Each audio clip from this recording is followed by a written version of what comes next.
Assalamualaikum dan salam Malaysia Madani.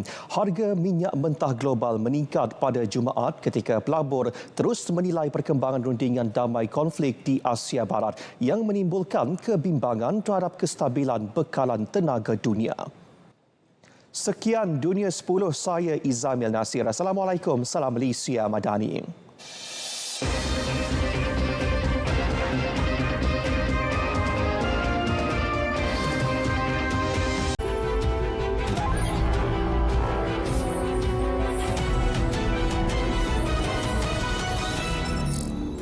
Assalamualaikum dan salam Malaysia Madani. Berita semasa.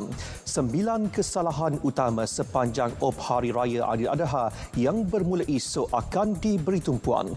Timbalan Ketua Pengarah Perancangan dan Operasi JPJ, Datuk Jasmani Syafawi berkata, operasi dilaksanakan secara menyeluruh menerusi konsep Perception of Being Caught dengan penempatan anggota di lokasi tumpuan utama termasuk terminal bas. Sekian semasa 12. Assalamualaikum, salam Malaysia Madani.